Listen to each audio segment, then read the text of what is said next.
Before we start today, I just want to let you know that I'm still doing a third-party Smash video. It's just been delayed by a couple of weeks, as some people somehow dislike Super Smash Bros., and I don't want them to have to wait 6 weeks for a video they're interested in. I also wanted to mention that I have a Twitter and you should really follow it. Updates like these and other announcements will be posted to Twitter and only to Twitter, as you need 10,000 subscribers to update your viewers on YouTube. So if you want to keep up to date with my content, you really need to go follow my Twitter, @TheSparkSpectre. Now that that's over with, onto the video. Hey there, I'm the Spectre, and I'd bet good money on you knowing what a Pokemon is.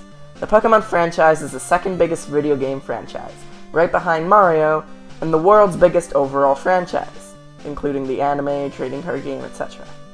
As it is as popular as it is, they continue to make games for the franchise every year or two because capitalism. However, most fans of the games, including myself, will tell you that the games have been getting easier and easier with every installment, especially the 3DS games, making the main stories of these games less and less enjoyable to play through. While sometimes being too easy isn't necessarily bad, Kirby, an easy RPG is pretty boring. Thankfully, some fans have come up with fixes to this problem. Today I'm going to explain not only why the games are easy, but potential fixes for this difficulty problem.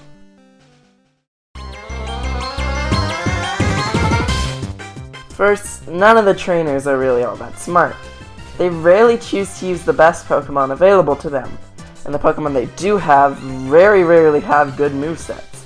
And if they ever do have good movesets, the chances are the AI is far too stupid to use them properly. What's worse, most trainers in the game only use 2 or 3 Pokemon in comparison to your usual 6. Even most of the game's gym leaders or kahunas, or even the villainous admins use teams of 3, maybe 4, and if you're in the late game, 5 tops. Very few of the game's trainers actually bother using items, and the ones who do use maybe 2 or 3 tops, compared to the literal hundreds you could have.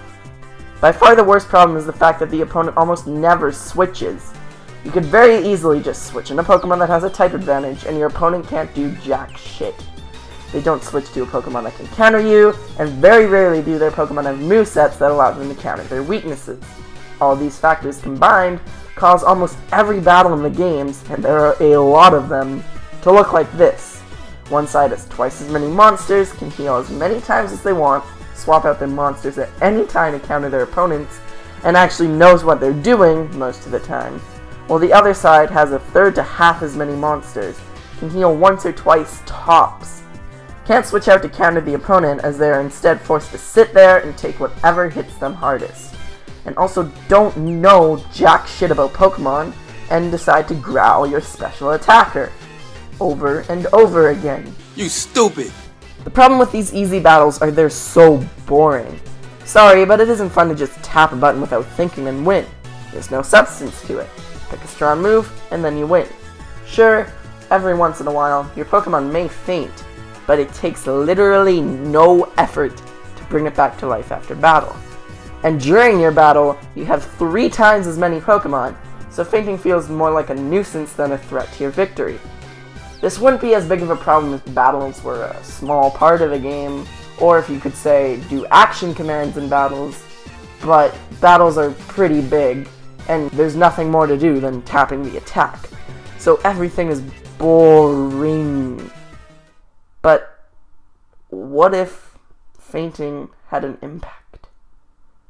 What if the thing that happens to your Pokemon rather commonly suddenly changed the way you played the game? What if instead of only being able to choose the absolute best Pokemon, you had to use a variety of Pokemon that the game picks for you? What if you played a Nuzlocke? For those who are unaware, a Nuzlocke is a special self-imposed challenge players use to make the Pokemon game significantly more difficult and significantly more fun. The typical Nuzlocke involves 3 rules. Every Pokemon must be nicknamed to create a special bond between Mon and Trainer. Only the first Pokemon encountered in every area may be caught unless it's a repeat of one you already have, in which case you may catch the next encounter. And lastly, here's the big one. If a Pokemon faints, it's considered dead and may not be used anymore. No exceptions. Nuzlockes are not only incredibly fun, but they help fix the problem of the games being too easy. First, you don't get to pick out the best Pokemon. You get what you get, and due to the fact that better Pokemon usually have lower encounter rates, you're less likely to have a team powerhouses. More importantly, fainting matters. Sure, you can still use items, but what if you make an error and your Pokemon faints? It's gone. Revives are useless. What was once mindless now requires careful planning to make sure your new best friends don't die on you. If you still find that items are making the games easier than they should be, you can restrict those too. Not only do Nuzlockes make fainting matter, but it also makes battles fairer too, as you're less likely to have full teams of 6 Pokemon, and are now more likely to have maybe 3 or 4, just as many as your opponents. Nuzlockes are insanely customizable. You can adjust the rules of the Nuzlockes to make things either a bit easier or a bit harder depending on your playstyle. You could have the event clause, which allows you to use Pokemon given to you and encountered in the overworld, even if you've already had an encounter in that area. You could also put healing restrictions on the game, such as a limit on items or even Pokemon centers, or banning one of the two outright to make the game significantly harder. And those are just the clauses. There are also completely different forms of the Nuzlocke. There are tons out there, so I'm only going over my favorites here. Randomizers can, among other things, randomize both encounters and trainer battles, making repeat playthroughs drastically different and prevent players from manipulating encounters. These are my favorite subtype, although they can sadly only be done with emulator use, so you can only do it with older games. Cage locks involve 2 people, who do a 1v1 battle after every gym battle or trial. The winner of the battle gets to revive one of their dead Pokemon, while the loser loses whoever they used. Class locks limit you to only one of each class of Pokemon.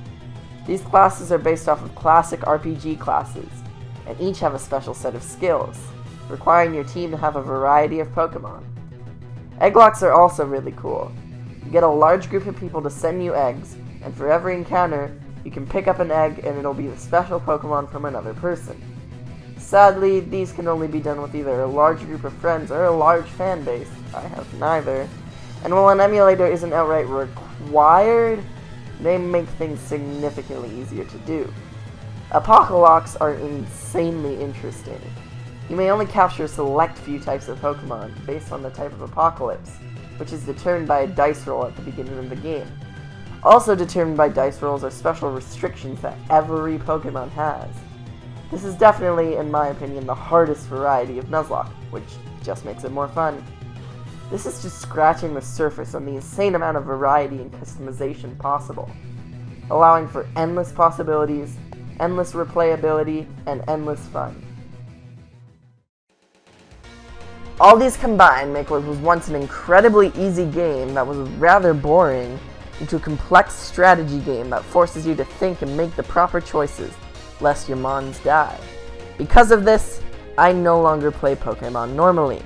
I now only do Nuzlockes, and I enjoy the franchise so much more because of it. I encourage all of you to do the same. This has been the Spectre, and remember to have fun, stay safe, and don't mess up like I did. Oh Lord. Okay, you can take it, you can take it, you can take it, you can... Oh, we're taking a hit. No! Critical hit! Right now, in my opinion, the rapper... No!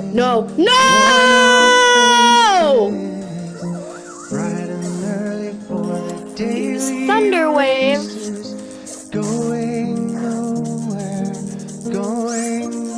Use Thunder Wave! You have the highest defense. Ooh, that's terrifying. That is terrifying. That is very terrifying. Oh boy, Blizzard has one PP. I wanna drown my soul. No tomorrow.